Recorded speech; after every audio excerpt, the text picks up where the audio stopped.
복음이 뭘까요? 복음. 복음은 헬라어로는 유앙겔리온이라고 하고 영어로는 굿뉴스라고 합니다. 기쁜 소식이죠.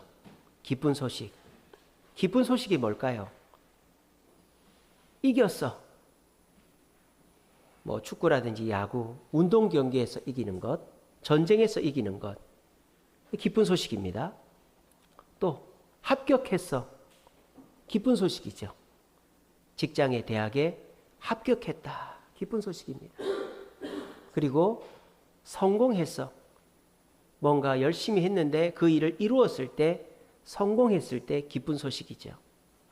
이처럼 기쁜 소식은 내가 이기고 합격하고 성공하는, 그래서 그 소식을 듣는 것이 기쁜 소식입니다. 뭐 복잡한 게 아니에요. 그런데 성경에는 기쁜 소식이 뭐라고 되어 있느냐? 예, 성경에도 이기고 합격하고 성공하는 것이 기쁜 소식이라고 되어 있어요. 이사야 열왕기하서 7장 9절에 보면 이런 이야기가 나와요. 사마리아 성이라는 성이 있는데 그 성을 아람이라는 나라가 이렇게 포위를 했습니다.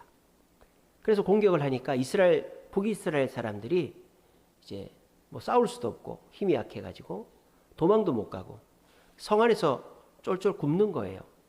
그런데 하나님이 도와주셔가지고 이 아람 군대가 어느 날 갑자기 도망을 친 겁니다. 다 도망을 쳐버려가지고 이스라엘을 포위하고 있던, 북이스라엘 사마리아 성을 포위하고 있던 그 군대가 모든 텐트, 음식, 뭐 기구들을 다 버려놓고 도망을 친 겁니다.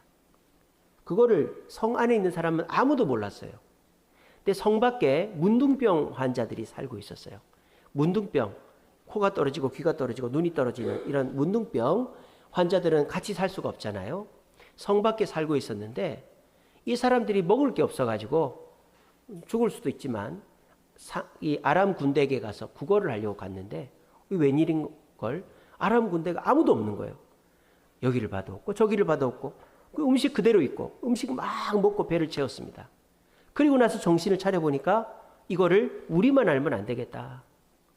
저 성 안에 있는 사람들은 다 굶고 있는데 저 사람들도 이걸 먹어야 되지 않겠나. 그러면서 그 문둥병자 중에 한 명이 이렇게 얘기합니다. 이 아름다운 소식, 아람 군대가 물러간 소식을 우리만 알고 있을 수 없다. 그 성 안에다가 가르쳐 주자. 이것을 침묵하는 것은 옳지 않다. 이러면서 사마리아 성 사람들에게 가르쳐 주어서 사마리아 성 사람들이 위기에서 극복하고 굶주림을 면했다. 그런 얘기가 나와요. 이 기쁜 소식이죠. 그래서 기쁜 소식은 여러분들이나 우리나 합격하고 승리하고 또 성공하고 이런 게 기쁜 소식이에요. 그런데 예수님께서 이 땅에 오신 이후로 기쁜 소식이 하나가 더 추가가 됐어요. 자, 저는 지금 앞에서 말한 기쁜 소식이 틀렸고 예수님의 기쁜 소식이 옳고 이렇게 말하는 게 아닙니다. 앞에서 말하는 기쁜 소식도 기쁜 소식이고 그것도 성경에 나옵니다. 그런데 예수님이 오셔서 더 기쁜 소식을 가르쳐 주신 거예요. 궁금하지 않습니까? 아무도 안 궁금하신가 보네. 네, 가르쳐 드릴게요. 안 궁금해 하셔도. 예수님이 우리에게 가르쳐 주신 기쁜 소식은 뭐냐? 우리가 죄인이라는 겁니다. 거기서부터 기분이 안 좋아지죠. 내가 무슨 죄인이야. 우리가 죄인이라는 것을 가르쳐 주셨고 예수님을 믿으면 부활한다. 다시 살아난다는 걸 가르쳐 주셨고 또 예수님 믿으면 천국을 누리게 된다는 게 복음이에요. 예수님이 우리에게 주신 기쁜 소식이에요. 한 문장으로 표현하면 우리는 죄인이지만 예수를 믿으면 천국을 누린다. 이게 예수님이 이 땅에 오셔서 우리에게 가르쳐 주신 복음이다라는 것입니다. 그런데 이것이 복음으로 들리십니까? 일부 예배 때는 아멘 하는 분이 계셨는데 여기는 아무도 안 계시네요. 예, 괜찮습니다. 여러분 복음으로 안 들리죠? 아니 복음은 좋은 소식, 뭐 너 어디 아프지? 이 병원 가봐. 이런 게 좋은 소식이고 너 하던 거 잘 됐어. 이게 좋은 소식이고 너 합격했대. 이게 좋은 소식이지. 내가 죄인이라는 게 어떻게 좋은 소식이고 눈에 보이지도 않는 예수를 믿으라는 게 어떻게 좋은 소식이고 가보지도 않은 천국이 있는지도 모르는 천국을 어떻게 기대하라는 말인가? 그게 현실이고 사실이죠. 부인하지 않습니다. 그거를 좋은 소식이라고 당장 예수를 믿지 않는 사람, 교회를 다니지만 교회를 얼마 다니지 않은 사람이 받아들이기란 쉽지가 않습니다. 그런데 여러분, 교회를 다니면 이것이 좋은 소식이다라는 것이 깨달아져야만 능력과 자신감과 자유가 생기는 것입니다. 예를 들어볼까요? 여러분들이 회사를 왜 다닙니까? 돈 벌려고 다니죠. 어떤 사람은 저 회사가 공익사업을 하고 장래성이 있고 내 성향과 잘 맞아서 갑니다. 이러는 분들도 계시겠지만 대부분 다 연봉이 얼마고 복지가 얼마고 이런 거 보고 가잖아요. 그러니까 처음에는 그렇게 갑니다. 그렇게 해서 뽑아요. 다들 우리 회사는 얼마를 주고 이런 혜택이 있습니다. 처음에는 그렇게 뽑아요. 근데 그 사람이 계속 월급만 받으려고 하고 복지 혜택만 받으려고 하면 그 회사에서 그 사람을 내보낸다 이 말이에요. 그 회사가 원하는 성과를 내고 그 회사가 원하는 일을 하는 사람을 계속 쓰는 거죠. 그렇게 해서 그 사람이 회사에 기여를 하면 어떻게 합니까? 승진을 합니다. 평사원에서 대리로, 대리에서 과장, 차장, 부장, 이사, 사장도 될 수 있습니다. 승진을 하면 어떻게 됩니까? 자신감이 생기죠. 그래서 남들한테 자랑도 합니다. 그리고 삶의 인정을 받는 거죠. 이게 뭐예요? 회사를 다녀도 회사에서 월급 그대로 주죠.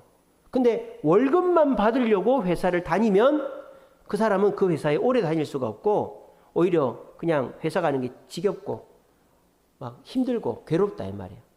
그런데 내가 그 회사가 원하는 일을 이루어내주면 월급도 더 많이 받고 내 삶도 더 기쁘고 자신감이 넘친다 이 말이에요. 신앙생활이 그렇다라는 것입니다. 여러분들이 처음에 교회를 올 때 내가 마음이 불안하고 내 삶에 해결받기 원하는 문제들이 있고 내가 좋아하는 사람들을 만나기 위해서 교회를 나올 수 있어요. 또 교회를 나오면 그런 거를 주님이 주십니다. 우리 예수님께서 이 땅에 오셔서 사람들에게 복음을 전할 때 어떻게 합니까? 모든 약한 것, 악한 것 다 고쳐주시고 다 치료해 주셨잖아요. 예수님은 먹을 것도 주시고 병도 고쳐주시고 귀신도 쫓아내시고 죽은 사람도 살려주신 분이 예수님입니다. 근데 그거를 위해서 예수님이 오신 것은 아니거든요. 그런 것들도 주시지만 예수님은 너가 죄인임을 깨닫고 너가 예수를 믿어야만, 나를 믿어야만 천국을 누리게 된다는 것을 깨닫고 믿기를 원하는 거예요. 그렇게 될 때 어떻게 된다? 예수님은 그렇게 예수님의 복음을 믿고 받아들이는 자에게 능력을 주시고 그 능력을 받은 자는 자신감이 생기고 그 자신감을 가지고 열심히 하면은 어떻게 될까요? 돈에 대해서도 건강에 대해서도 또 자존심이나 사람들과의 갈등에 대해서 자유하게 되고 죽음에 대해서도 자유하게 되는 겁니다. 거꾸로 교회를 처음 나올 때 내가 필요한 것이 있고 또 부족한 것이 있고 불안한 것이 있어서 나왔어요. 근데 계속 그런 것만 바라고 교회를 나오면 어떻게 될까요? 복음을 기뻐하지 않고 내가 원하는 일반적인 것을 기뻐하면서 기대하면서 나오면 주님이 그 사람에게는 능력을 안 주십니다. 이 시간에 명심하시기 바랍니다. 회사도 월급 받으려고 나오는 사람 계속 쓰지 않습니다. 마찬가지로 내가 원하는 것만을 위해서 교회를 나오면 주님은 능력을 주지 않습니다. 능력을 주지 않으면 어떻게 될까요? 내가 자리는 있고 내가 이렇게 사람들 앞에 내세워야 되는데 능력이 없으니까 쉽게 말하면 내가 어른이니까 밥도 사주고 용돈도 주고 어디 가면은 밥값도 내야 되고 뭐도 해야 되는데 돈이 없으면은 자신감이 없잖아요. 내가 나갈 수가 없잖아요. 그래서 요즘에 청소년들은 돈을 벌려고 스포츠 토토를 그렇게 많이 한대요. 저희 동기 목사가 청소년 사역을 하는데 광화문에서 청소년 집회를 한답니다. 근데 이제 방송에 나와서 인터뷰하는 걸 보니까 요즘에 애들이 돈을 벌려고 그렇게 복권을 많이 한대요. 스포츠 토토 같은 거. 또 뭘 많이 하느냐? 셔틀을 많이 한답니다. 셔틀을. 그게 뭐냐? 담배 심부름, 술 심부름. 하면 2,000원씩 받는데요. 돈 더 많이 받는 심부름이 뭘까요? 마약 심부름. 요즘에 중학생들도 마약하는 애들이 있습니다. 여러분들은 모르시겠지만. 예. 왜? 뭐 때문에? 돈 때문에. 그래서 요즘은 학생들이 돈이 있어야 친구도 만나고 또 내가 하고 싶은 거 사고 애인도 사귀고 이렇게 하니까 예전에는 부모님한테 용돈 받아서 쓴다든지 부모님 용돈 안 주면 내가 아르바이트를 해서 돈을 벌어가지고 했는데 요즘에 애들은 그런 거 안 하는 거예요. 스포츠 토토 같은 거에서 한 방. 그리고 그런 거 담배 심부름, 술 심부름, 마약 심부름해서 돈 벌어가지고 술 사 먹고 놀러 다니는 애들이 있대요. 그게 왜 그래요? 내가 능력이 없으니까, 돈이 없으니까 내가 하고 싶은 건 있는데 할 수가 없는 거예요. 그러니까 삶이 거기서부터 꼬여버리는 거죠. 신앙생활도 마찬가지입니다. 여러분, 신앙생활은 능력받아서 능력 있는 삶으로 자신감 있게 자유롭게 하는 것인 줄로 믿으시기를 바랍니다. 근데 그 능력이 왜 없을까요? 예수님이 우리에게 능력을 안 줄까요? 예수님이 없는 걸까요? 교회가 가짜일까요? 여러분, 교회는, 예수님은, 기독교는 체험의 종교입니다. 그냥 말만 공허하게 하는 종교가 아닙니다. 깨달음의 종교가 아닙니다. 이렇게 해보세요, 저렇게 해보세요, 이런 종교가 아닙니다. 교회를 다니면, 예수를 믿으면 우리의 삶의 현장에 내가 생각지도 못한 일들이 계속 일어나는 것이 기독교입니다. 신앙생활입니다. 지난 한 주간 동안에도 저한테는 놀라운 일들이 많이 일어났어요. 지난 토요일 날 우리 오장성 목사님 오셔가지고 도시선교 세미나 했지 않습니까? 너무 좋은 거예요. 왜 좋았느냐? 저는 전도를 하고 싶어요. 근데 전도지를 주면서 예수님 믿으세요 하는 게 안 되는 거예요. 저는 생각이 많아가지고 저 사람이 찢어버리면 어떡하나, 안 받으면 어떡하나, 야 이 미친놈아 이러면 어떡하나, 별 생각이 다 나가지고 전도를 못 하는 거예요. 저는. 근데 그 오장성 목사님은 전도를 그렇게 하지 말라는 거예요. 어떻게 하라고요? 그냥 얘기 들어주고 그냥 물 나눠주고 같이 공차 주고 그렇게 하면은 된다는 거예요. 그렇게 해서 나중에 초대하면은 된다는 거예요. 그 얘기를 듣는데 와, 제가 얼마나 진짜 그게 저한테 복음이었습니다. 저는 전도를 너무 하고 싶거든요. 왜? 목사가 돼가지고 전도 안 하면 되겠습니까? 그래가지고 전도를 너무 하고 싶은데 막 전도지 나눠주면서 꼭 사람을 데리고 와야 되는 이런 전도는 제가 못하니까. 근데 그 얘기를 듣고 나니까 나도 전도해야 되겠다. 그래서 그 오장성 목사님이랑 강의 마치고 다과를 나누는데 목사님이 용인 죽전에서 그 도시선교 세미나를 한다는 거예요. 그래서 제가 거기 가서 좀 들어도 되겠습니까? 하니까 오라는 거예요. 죽전까지 차를 갖고 저녁 7시 반에 하는데 그러면 차 막히면 2시간, 3시간 걸리지 않습니까? 근데 가겠다고 그렇게 했어요. 그래가지고 거기를 이제 화요일날 저녁에 가야 되는데 어떻게 가나 검색을 해봤어요. 네이버 지도에다가 길찾기에 어떻게 된 줄 아세요? 건대가 종점이고 거기 죽전이 근처에 그 당국대학교 용인 캠퍼스가 있거든요. 거기가 종점인 버스가 있는 거예요. 광역버스가 170번. 그거 타면 한 번에 가는 거예요. 한 번에. 차 가지고 가는 것보다 더 빨리 가요. 갈 때는 좀 막히니까 1시간 반 걸리고 올 때는 40분 만에 오는 거예요. 너무 감사하더라고요. 운전 안 하고 편하게 가니까. 그리고 가서 강의를 듣는데요. 막 가슴이 뛰고 너무 좋은 거예요. 강의를 듣는데 그 용인 죽전 우리 교회라는 교회가 어떤 교회냐면 교인이 1000명입니다. 1000명. 아무도 안 놀라시네. 예. 근데 교회 크기는 우리 교회보다 작아요. 상가에 있는 교회예요. 근데 교인이 1000명이에요. 왜냐? 지역이 좋아서. 거기 다 아파트예요. 그래서 그 교회 목사님하고 얘기를 나눴는데 가만히 있어도 사람이 온대요. 가만히 있어도. 그냥 그 아파트 단지 내에 그냥 그 상가가 있는데 그 상가 2층과 3층을 다 얻어서 쓰는 거예요. 근데 가만히 있어도 사람이 와서 1000명이 됐다는 거예요. 물론 그 목사님이 설교도 잘하시고 목회를 잘하셨겠죠.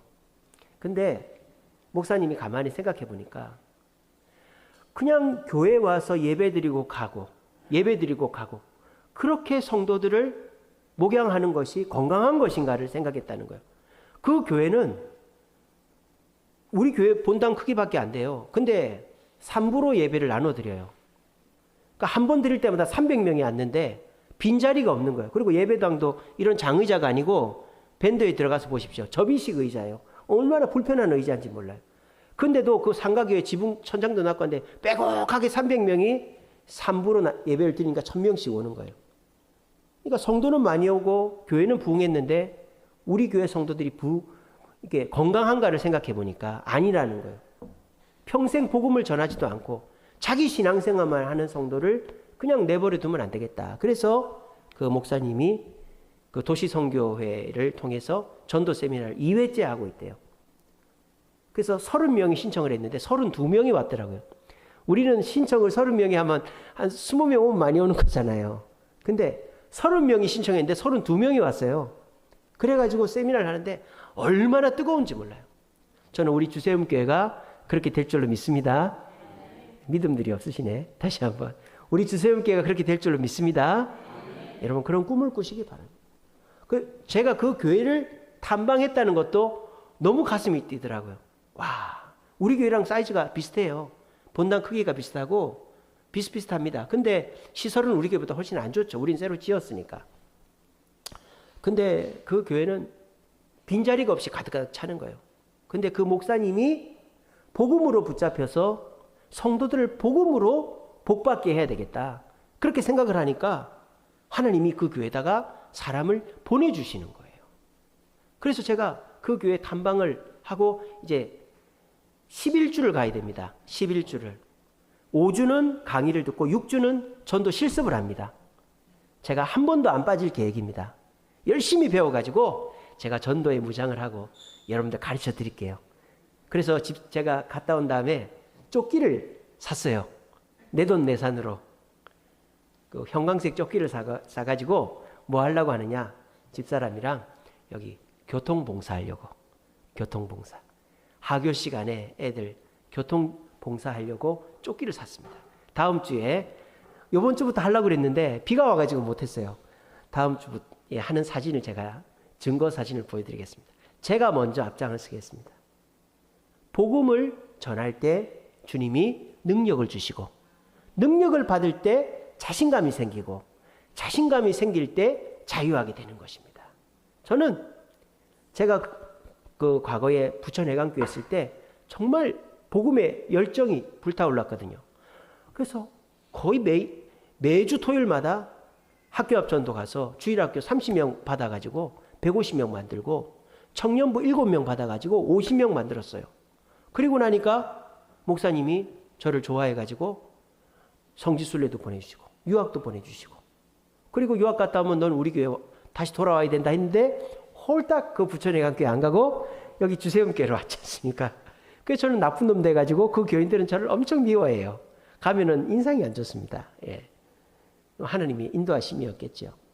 그때는 제가 복음에 미쳐가지고 어떻게 하든지 부흥을 하고 하나님의 복음을 전해야 되겠다. 그렇게 했는데 지금은 제 그 마음이 많이 식어져 버린 거예요.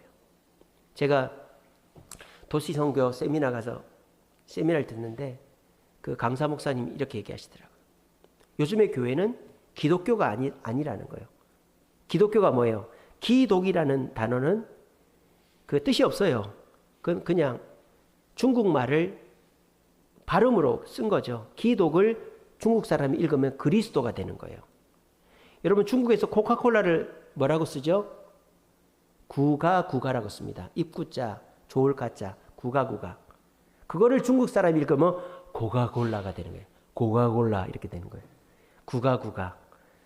마찬가지 기독교는 그리스도교를 중국 사람들이 기독교를 읽으면 그리스도교가 되는 거예요. 우리는 기독교인데 지금 교회는 기독교가 아니라는 거예요. 무슨 교회다? 교회교다라는 게 교회교.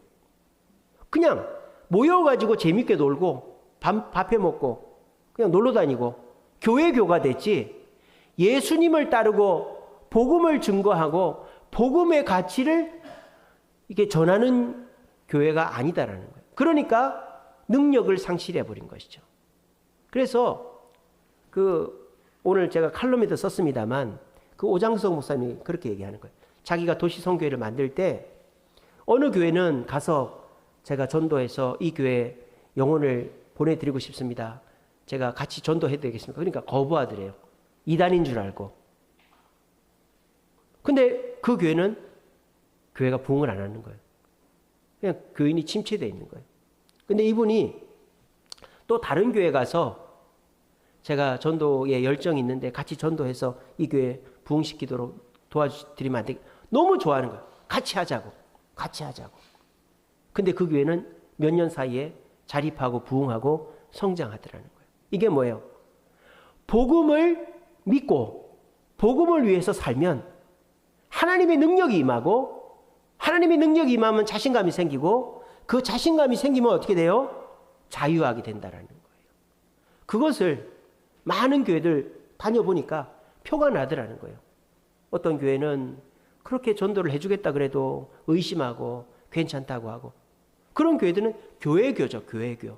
그냥 우리끼리 모여서 우리끼리 그냥 재밌고 우리끼리 맛있는 거 해먹고 우리끼리 놀러 다니고 그런 교회교가 되고 있는 거예요. 근데 그 오장석 목사님이 다니면서 아무리 조그마한 개척교회라도 복음의 열정이 있고, 그리고 성도들이 함께 전도하려고 하는 교회는 하나님의 능력이 임하더라는 거예요. 그래서 그 성도들에게도 복된 일들이 일어나더라는 거예요. 자녀들이 잘 되고 사업이 잘 되고 좋은 직장이 들어가고, 그렇게 될 뿐만 아니라 복음을 중심으로 하니까 하나님이 사람을 보내주셔서 교회가 부흥하더라는 거예요. 그 자기가 15년 도시성교회 사역하면서 깨달은 게 그거라는 거예요. 그래서 교회는 복음을 중심으로 내가 죄인임을 깨닫고, 그리고 예수님을 믿으면 천국을 누린다라는 것을 깨달은 자들이 능력을 받고 자신감을 얻고 그것을 통하여서 자유를 누리게 된다라는 것을 얘기하시는 걸 들었습니다. 그래서 저도 제가 이 교회 짓느라고 막 정신이 없어가지고 어떻게 하든지 이 교회를 짓고 운영하는데 신경을 너무 많이 썼어요, 지금까지. 그래서 복음을 전하고 복음을 설교하고 복음 중심으로 성도들을 이끌어가는 것을 소홀히 했던 것 같아요. 그래서 어떻게 하든지 교인 한 사람 안 떨어뜨리려고 하고 교회 이자 감당하고 어떻게 하든지 교회를 이제 유지하는 거에 집중했었는데, 이제는 성도들 앞에 복음을 전하고 복음을 가르치고 복음을 실천하게 하고 복음을 전하게 하는 목사가 되어야 되겠다, 그런 마음을 갖게 되었습니다. 그렇게 할 때 그것이 우리 성도들을 더 행복하게 하는 길이다라는 것을 깨닫고, 우리가 이번 9월 10월 전도잔치 앞두고 복음에 대해서 설교해야 되겠다 하는 마음을 갖게 되었습니다. 여러분, 기쁜 소식은 성공했다, 또 합격했다, 이겼다, 이런 것만이 기쁜 소식이 아니라 진짜 기쁜 소식은 내가 죄인임을 깨닫고 예수님이 내 죄를 위해 죽으셨고, 그리고 예수님 때문에 우리는 천국을 누리게 된다라는 것이 진짜 복음입니다. 그것을 믿고 그 삶을 살아서 무기력하고 답답한 신앙생활, 어쩔 수 없이 다니는 교회가 아니라 예수님의 능력을 받아서 그 능력으로 막 내가 누가 돈 달라고 하면 줄 수 있을 정도의 재력을 갖추는 것과 같이 자신감을 가지고 그 자신감으로 병에 대해서도 죽음에 대해서도 여러 사람들의 공격에 대해서도 자유할 수 있는 저와 여러분 되시기를 간절히 바랍니다. 자, 그러면 한번 이제 시도를 해야 되겠죠.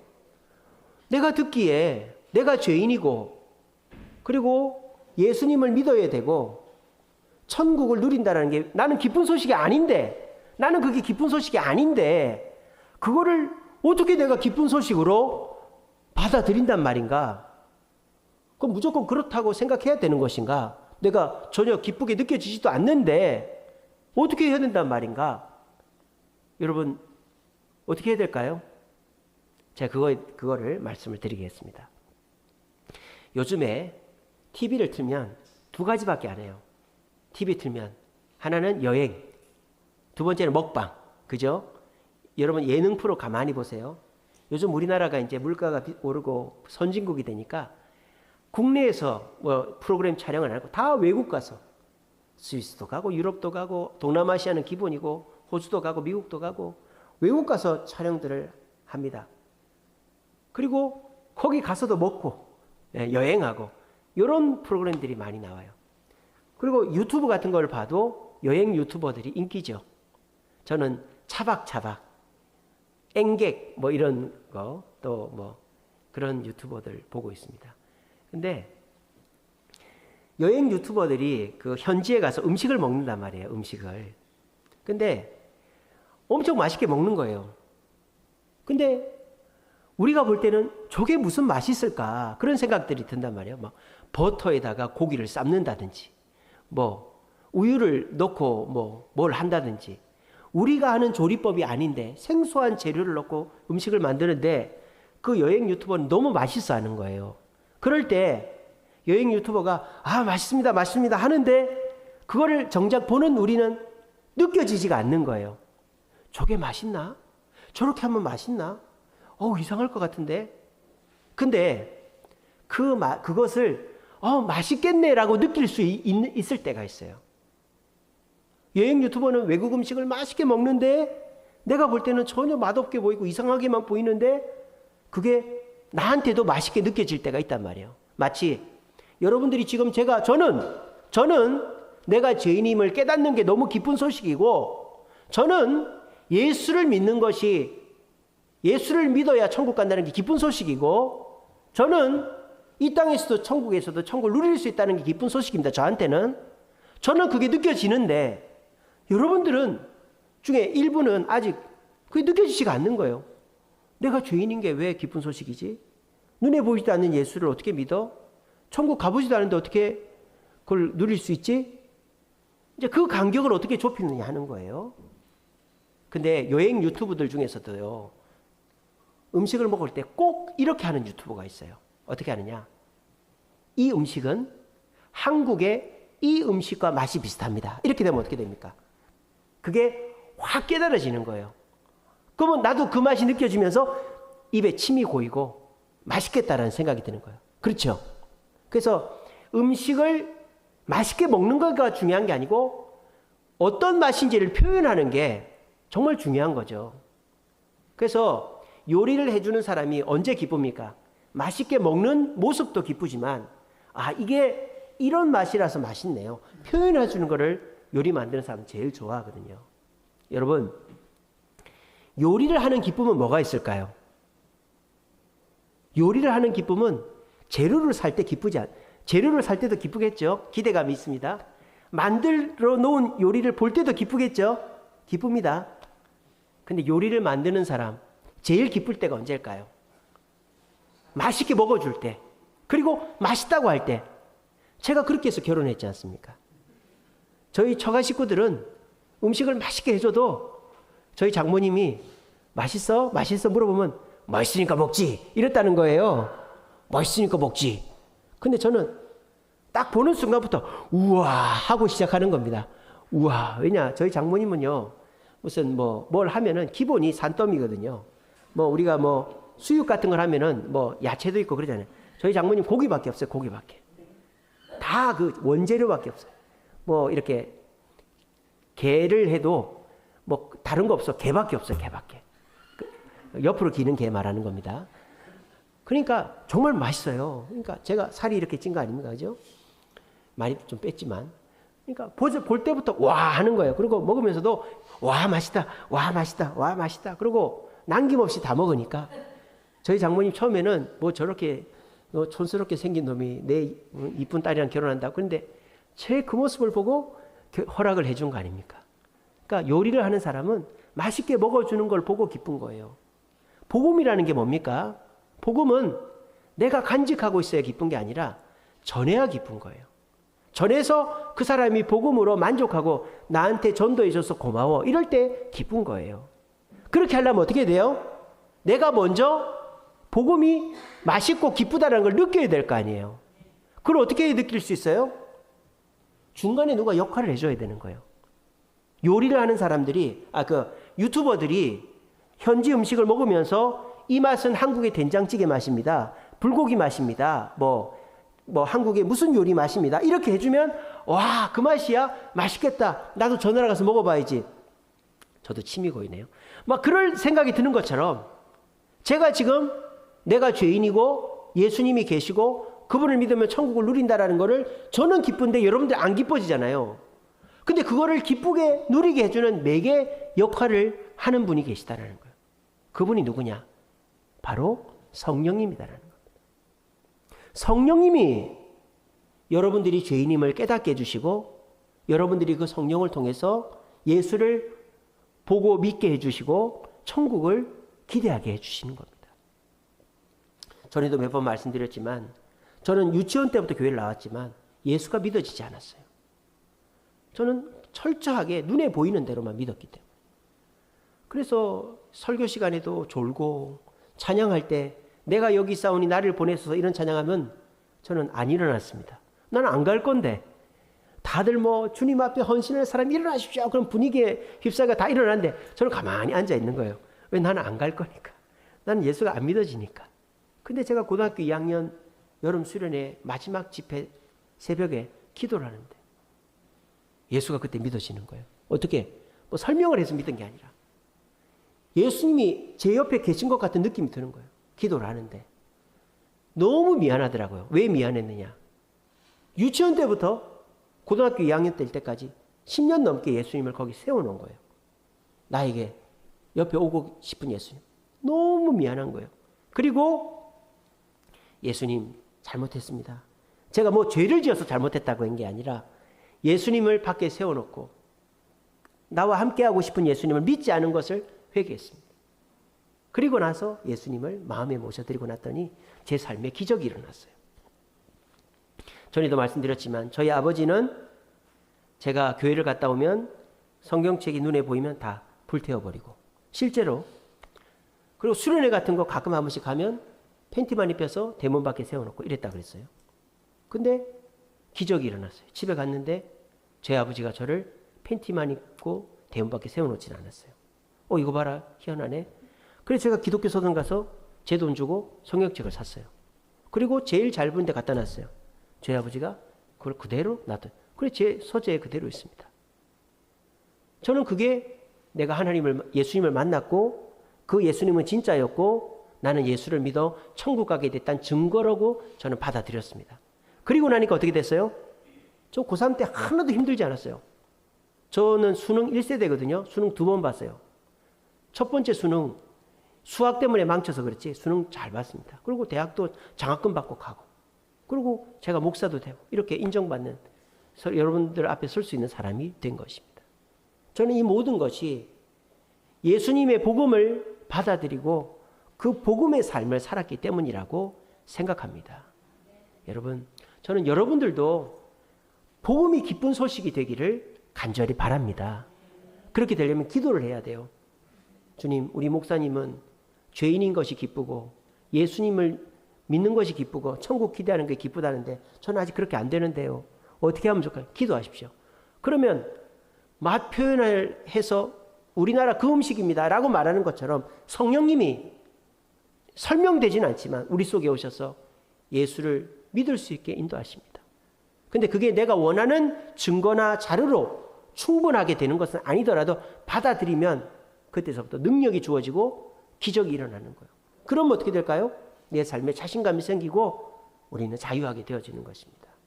저는 여러분들에게 복음을 전하고 여러분들이 복음의 능력을 통하여 자신감을 얻고 자유하는 성도들이 되기를 바랍니다.